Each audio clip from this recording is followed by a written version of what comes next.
Dari lantai 2 Jalan Pertanian Ruko 51 Purwakarta Lovers, Beranda Islami kembali di Indra Dengar Anda di edisi Kamis tanggal 23 Februari 2023 nanti sampai jam setengah 6 Lovers. Dan seperti biasa telah hadir dengan Pak Ustadz Dr.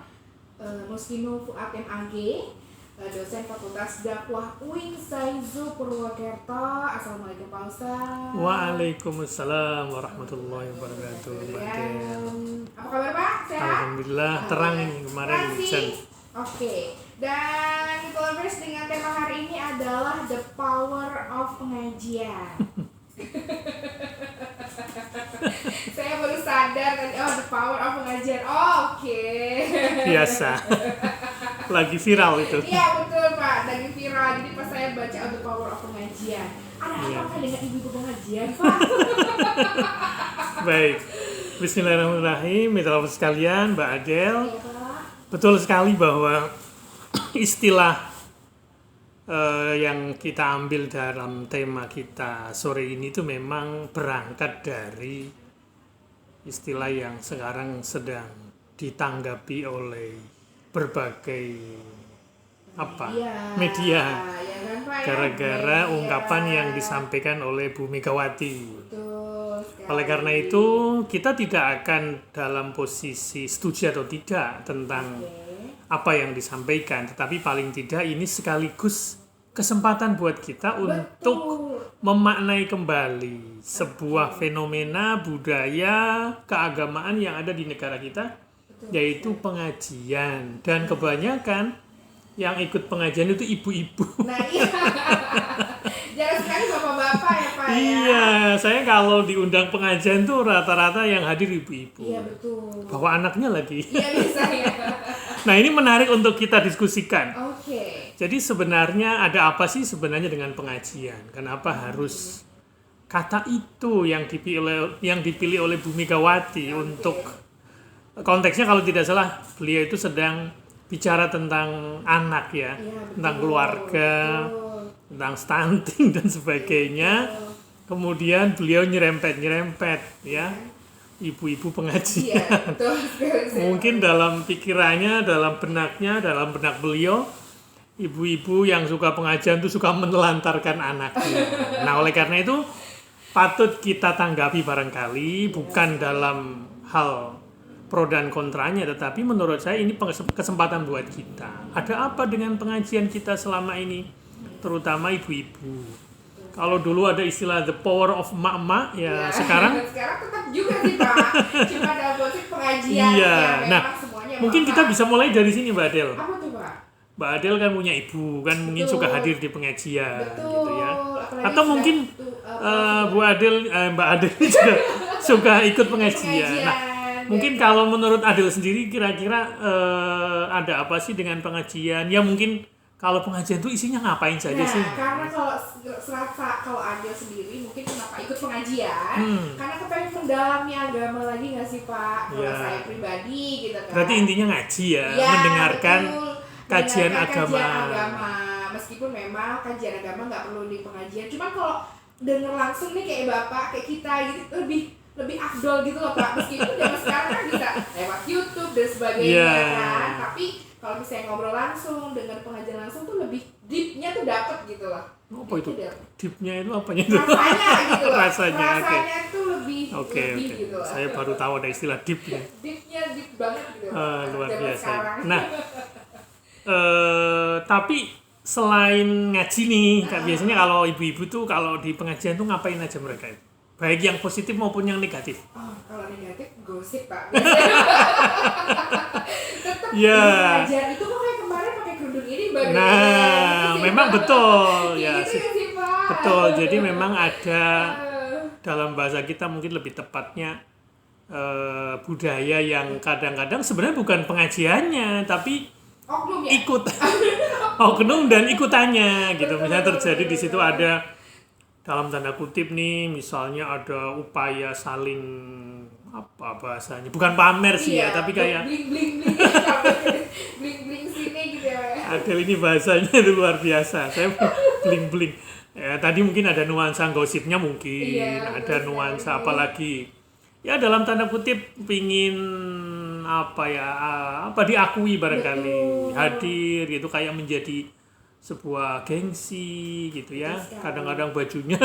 Harusnya baru. Nah, Ya, barangkali betul, itu betul sekali. ya barangkali itu yang kemudian menurut saya memang saya tidak mengatakan ada benarnya, tapi mungkin kita bisa mencoba memahami apa yang disampaikan Bu Megawati itu. Tapi intinya memang kita harus memisahkan mana budaya yang negatif itu yang mengikuti kegiatan pengajian terutama ibu-ibu. Betul. Saya pikir tidak bijaksana kalau kita kemudian mengkambing hitamkan ibu-ibu yang ikut pengajian itu kemudian seolah-olah ya menelantarkan anaknya. Saya pikir Suaminya, itu oknum betul ya. Betul. Pada dasarnya pengajian itu kan intinya positif ya. Dia tadi Adel motivasinya mencari ilmu agama, kemudian apalagi Mbak Adel selain nyari ilmunya sendiri yang positif apa? Oke. Di situ kita bertemu dengan teman. Betul. Nah, itu berarti ada Relasi, nuansa ada silaturahimnya. silaturahmi. Iya kan? Betul, betul, Daripada betul. di rumah sendiri suntuk, Iya, ya betul. mending hadir ikut pengajian. Iya. Selain dapat ilmu juga Dapat pahala. bisa pahala silaturahim. Betul. Kemudian ya saling mengenal tuh. Oh, iya. Dalam silaturahim itu kita ukhuwah itu ya, persaudaraan itu ada saling mengenal, saling memahami gitu ya. Bahkan kalau saya amati ada nuansa terapinya loh. Terapi untuk ngobrol. Ya, misalnya kalau di pengajian, Sosialisasi gitu ya? iya jadi kayak ada temannya gitu. Kalau lagi sedih, misalnya dia bisa cerita gitu. Iya, betul, betul. Asal tidak ngerasani orang ya. Jadi misalnya materi ustadznya tuh meneduhkan, ya kan, membuat yang tadinya sedih kemudian Oh, dihibur. dan biasanya kayak apa yang kita rasain terus tiba-tiba bapak Iya, apa itu kan bisa menjadi terapi. Iya, menyelesaikan masalah. Bisa juga karena ustadznya lucu. Betul. Kalau ustadznya lucu itu kan kita jadi terhibur. terhibur, Ya, itu ya. saya pikir kok ya bagus-bagus saja menurut saya. Jadi nggak ada masalah sebenarnya. Jadi bahkan di pengajian itu kan biasanya ada ceramah tuh, tausiah. Iya, betul. Ada juga sholawat. Sholawat kan bisa menjadi terapi tuh. Iya, terapi buat kita juga. Nyanyi tapi yang bukan karaoke. Nyanyi tapi yang isinya sholawat itu luar biasa. Iya, Pahala lagi. Pahala lagi. Betul. Zikir bareng, ya kan pahala lagi. Terus apa lagi? Ya, apa lagi? Ya mungkin membeli barang barang belanja jualan teman. Jualan teman. Ya, betul. kita beli. Biasanya rata-rata kayak gitu. Iya kan? Tahu, Saling ini, menawarkan. Oh, iya. ibu-ibunya jualan Jualan apa? apa, Kan iya. ada silaturahim di situ, ada persaudaraan Betul, betul. dengan cara membeli tetangga sebelah, membeli tetangga pengajian Iya, gitu ya. betul. Saya pikir itu positif itu menurut saya. Kalau kita bisa mengkaji lebih dalam, sehingga menurut saya pengajian ini di samping memang ajaran agama, di mana ajarannya ini yang menjadi pertanyaan. Apa dalilnya? Apa dalilnya kita harus menghadiri pengajian? Nah, ya tadi oke, nanti kita akan lanjutkan ya, supaya kita tidak penasaran ya. Apakah dalilnya tentang the power of pengajian ini dan kemana-mana followers? Nanti kita akan balik lagi dan satu kembang dulu yuk dari pengajian. Barakallahu fiikum.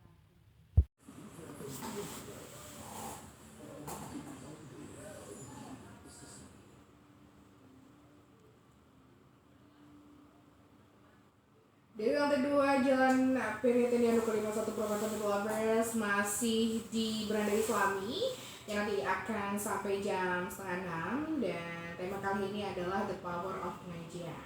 Jadi buat lovers juga yang mau gabung sama kita boleh, tadi mungkin ada yang telepon di 621621 atau misalnya di WhatsApp-nya boleh minta lovers di 081326151049 tentang tema hari ini dengan The Power of Pengajian ya Pak ya. Halo Pak. Ya, tadi kita sudah memberi clue. Kenapa kita harus hadir di pengajian? Iya. Bukan hanya ibu-ibu ya. Ini kan kewajiban menuntut ilmu sebenarnya. Betul. Dalam Islam itu thalabul ilmi fardhatun ala kulli muslimin wa muslimatin. Jadi mencari ilmu itu adalah wajib bagi muslim laki-laki dan perempuan. Ya. Tapi ada ayat Quran yang menurut saya perlu kita pahami, yaitu di surat Az-Zumar ayat 17 sampai 18. Allah berfirman, "A'udzubillahi minasyaitonirrajim. Fabashshir ibad alladzina yastami'una al-qawla fayattabi'una ahsanah ulaika alladzina hadahum wa ulaika hum ulul albab. Ulaika alladzina hadahumullah wa ulaika hum ulul albab. Artinya, maka berilah kabar gembira. Ini perintah Allah kepada Nabi kita Muhammad SAW.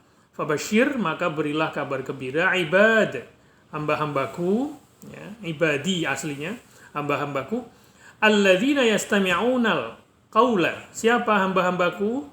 Yaitu mereka yang selalu mendengarkan ucapan.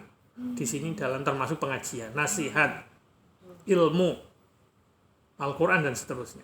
Fayattabi'una ahsana, kemudian mereka mengikuti yang baik dari ucapan tersebut. Ulaika alladzina hadahumullah, merekalah orang-orang yang akan mendapatkan petunjuk dari Allah. Wa ulaika hum ulul albab, dan mereka adalah orang-orang yang berfikir. Jadi, mitra sekalian, ketika kita ikut pengajian, sebenarnya kita mengamalkan ayat ini. Alladzina yastami'unal qaul, yaitu mereka yang mau mendengarkan pengajian. Kira-kira begitu. Oke Pak, ada yang gabung. Silakan. Coba kita angkat ya. Halo. Waalaikumsalam. Mbak Kayla. Lama sekali ini nggak masuk. Oh, masuk kenal. Dulu pernah beberapa kali tanya. Silakan Mbak, monggo. Gimana Pak, Mbak? Waalaikumsalam warahmatullahi wabarakatuh. Alhamdulillah Tante. Loh, saya dipanggil Om yang jawabnya Tante. Silakan. Monggo.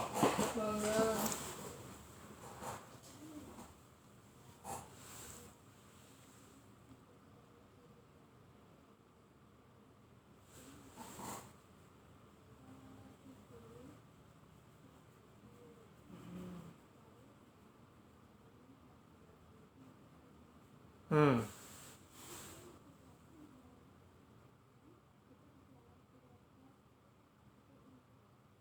Hmm.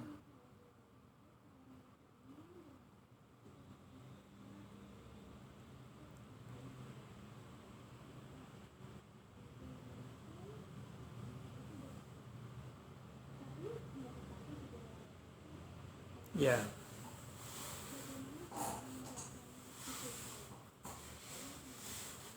Ya.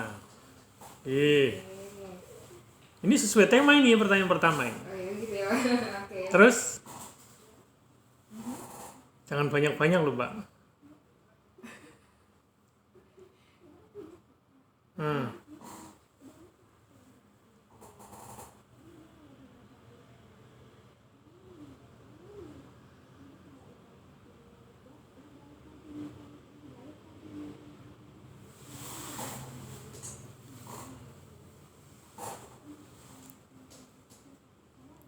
Ya. Oke.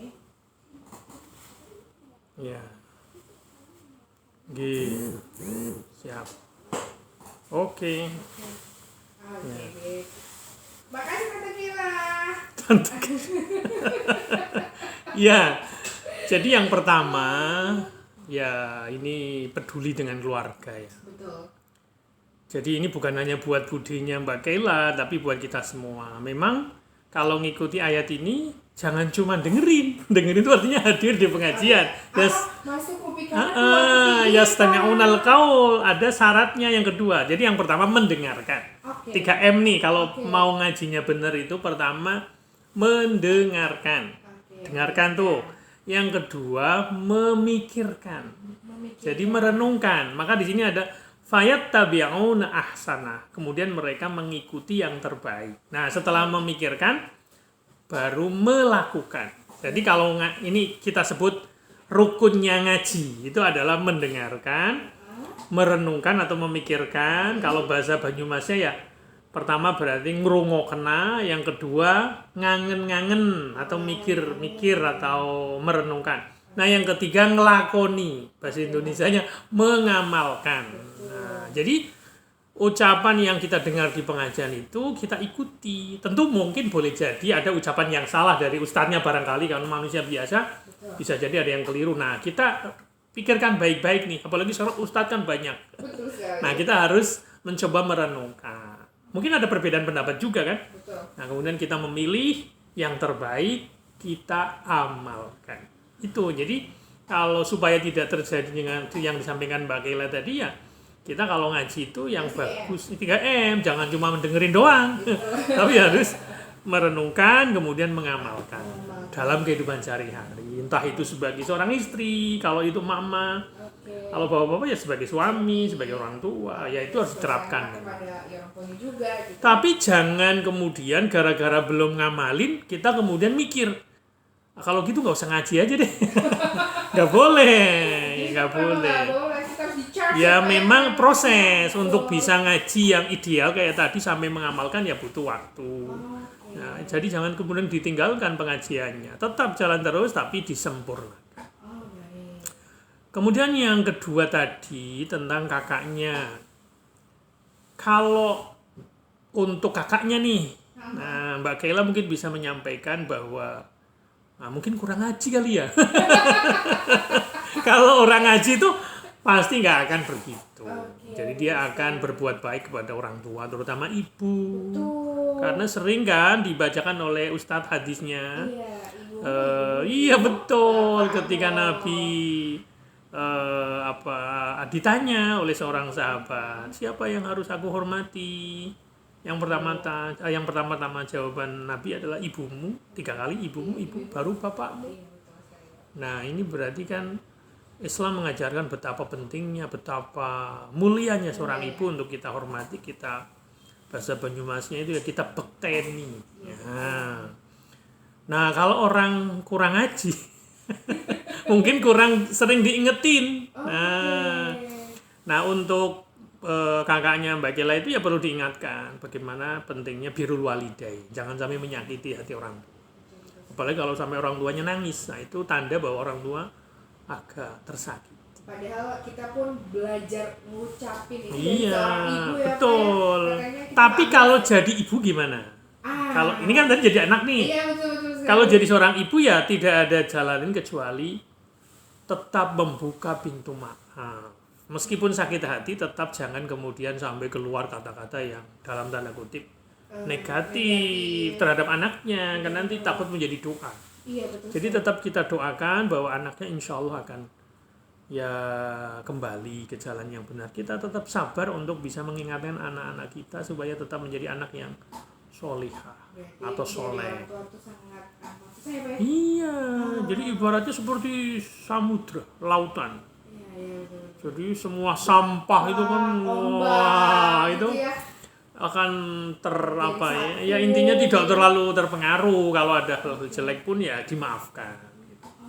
Jadi jangan kemudian jadi orang tua itu gampang ke anaknya itu gampang Nyupatani, marah. gitu ya, Pak. Tahu nyupatani tuh kamu? Tahu Pak, saya tahu Pak.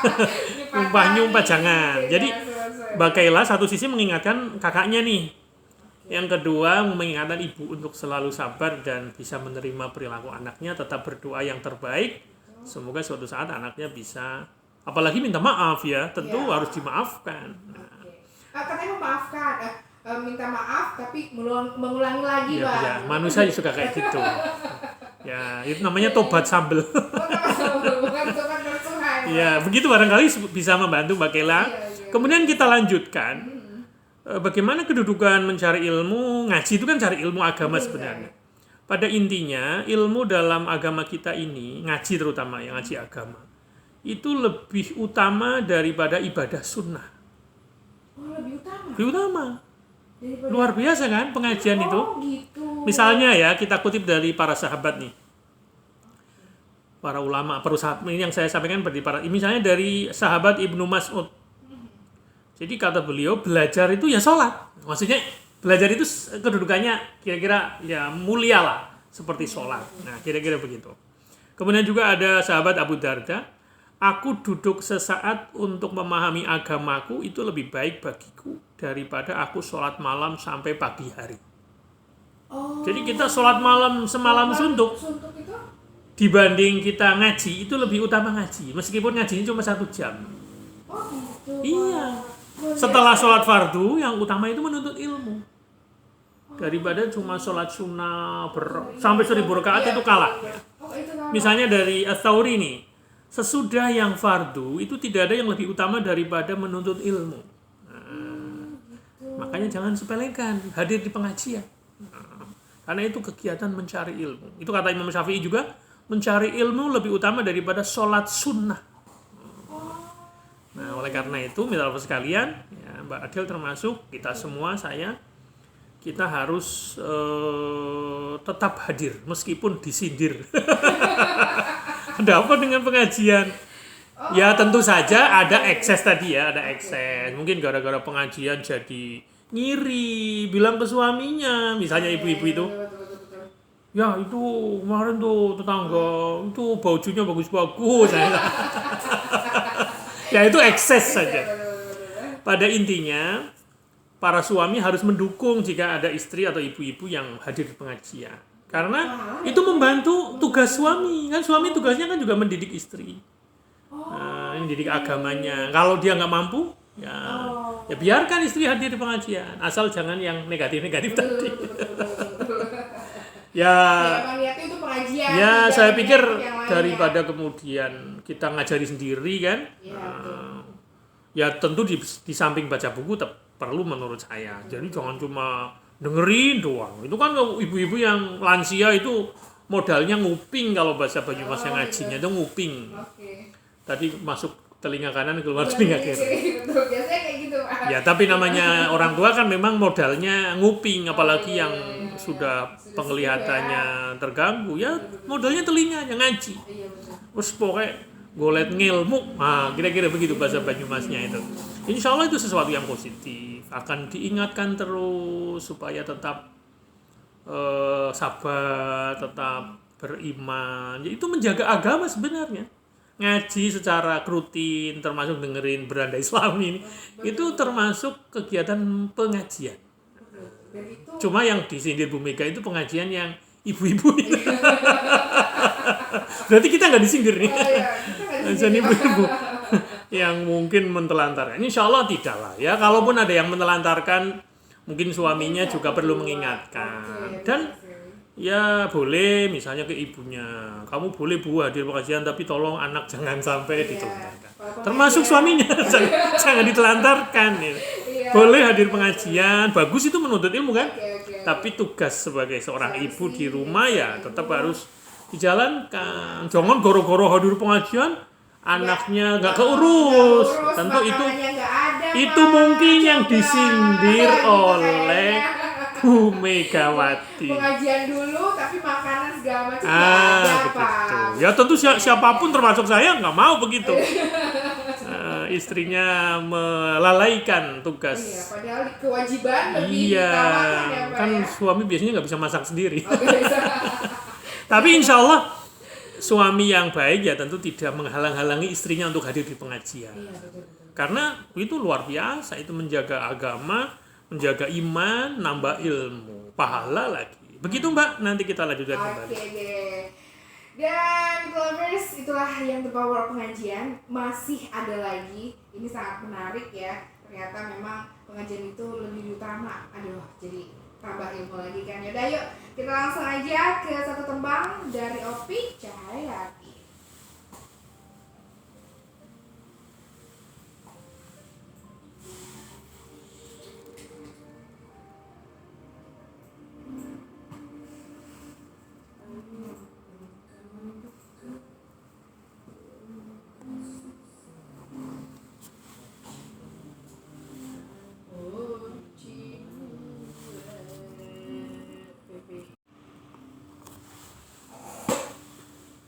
Lovers, masih di Beranda Islami, namun sekarang adalah sesi terakhir dari tema hari ini, The Power of Pengajian.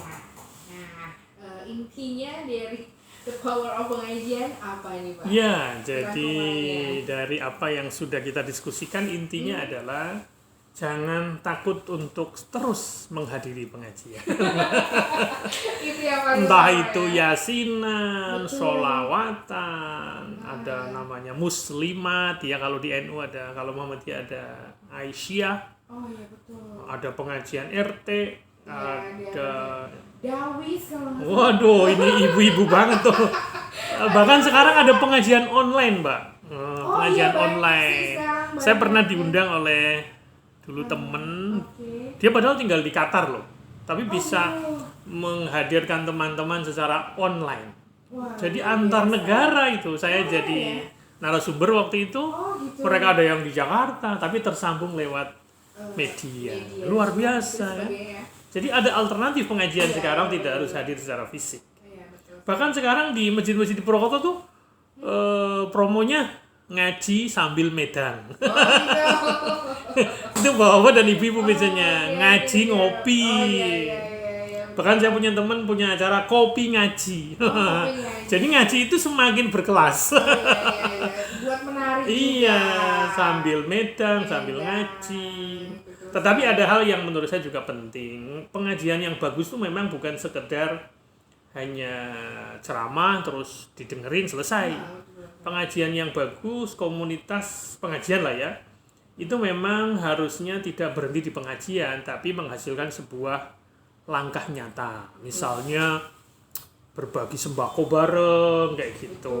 Jadi Hari Jumat biasanya ya, Pak, biasanya komunitas Jumat berkah gitu ya. ibu-ibu itu luar biasa Iya, gerakannya. Kalau bapak-bapak susah tuh biasanya, suruh kompak tuh sulit. Oh gitu. Meskipun habis itu selfie. Oh, iya. Pasti Bu. Iya, misalnya bagi sembako, bagi takjil besok bentar lagi 1 bulan. Iya, 1 bulan lagi. Jadi dari komunitas pengajian itu bisa beramal bersama. Iya, betul sekali. Banyak Tapi sih. jangan lupa, jangan sampai kita hanya mikirin orang di luar pengajian. Di dalam pengajian itu komunitas itu juga harus disapa. Siapa tahu di antara anggota pengajian kita ada yang membutuhkan. Itu harus mendapatkan pertolongan pertama. Betul sekali. Jangan sibuk ngurusi orang luar. Tapi yang Anggotanya dalamnya, nggak ya, di betul. itu namanya ta'awun, saling membantu. Itu pengajian yang bagus. Bukan hanya ta'aruf saja, tapi juga ada ukhuwah dengan cara saling membantu. Yang merasa punya kelebihan harus membantu anggota pengajiannya. Mungkin dengan ya apa istilahnya? Ya mungkin dengan pinjaman tanpa bunga barangkali. Oh, iya. Bisa Ada juga banyak sih yang kayak gitu kayak Iya. ada kematian dalam satu keluarga. Iya, Itu misalnya biasanya dari donasi. bantuan Itu kan donasi, positif ya, betul. sebenarnya. Banyak yang kayak gitu sih, Pak. Jangan lihat dari negatifnya Betul. pengajian itu. Itu menurut saya agak kurang pas. Ya. Iya. Jadi lestarikan hadir di pengajian. Tapi pengajian yang produktif. Jangan cuma pengajian ngaji saja, tapi juga harus berimplikasi pada amal nyata bersama. Saya pikir anak-anak muda sekarang juga pengajian itu menjadi sebuah gaya hidup, kebutuhan. Banyak sih Pak, banyak sekali. Iya, jadi kebutuhan yang memang tentu saja harus disesuaikan dengan pangsa apa istilahnya komunitasnya. Betul Kalau sekali. pengajian anak muda ya nggak cocok kayak ibu-ibu itu. Iya, ngomongin masalah tangga, gitu Iya, kan, mungkin ya. kalau anak-anak muda ngajinya mungkin di sambil mendaki gunung. Oh, Masya Allah. Ada juga ya? Ada begitu tuh. keren juga. Jadi pengajian sekarang sudah naik kelas, Oh, iya, banyak iya. macamnya, banyak kegiatannya. Luar biasa sekali. Luar biasa kan. Nah ini menurut saya patut kita syukuri Betul kehidupan dakwah di Indonesia dalam hal ini pengajian-pengajian komunitas yang muncul di berbagai lapisan masyarakat. Oke. Begitu barangkali, semoga bermanfaat apa yang kita sampaikan. Semoga kita tetap termotivasi untuk selalu ngaji. Betul sekali. Jadi memang betul. Iya, supaya imannya tetap terjaga. Betul. Kita pun setiap hari kami siapa Betul, ini ngaji kita juga. ngaji juga. Jadi jangan Dengan jangan gaya sampai yang keluar beda. biasa, ya. Jadi jangan Demikian. sampai keluar biasa. Minta maaf sekalian dan Mbak Adel, sekian dari saya. Assalamualaikum warahmatullahi wabarakatuh. Waalaikumsalam warahmatullahi wabarakatuh. Jadi selamat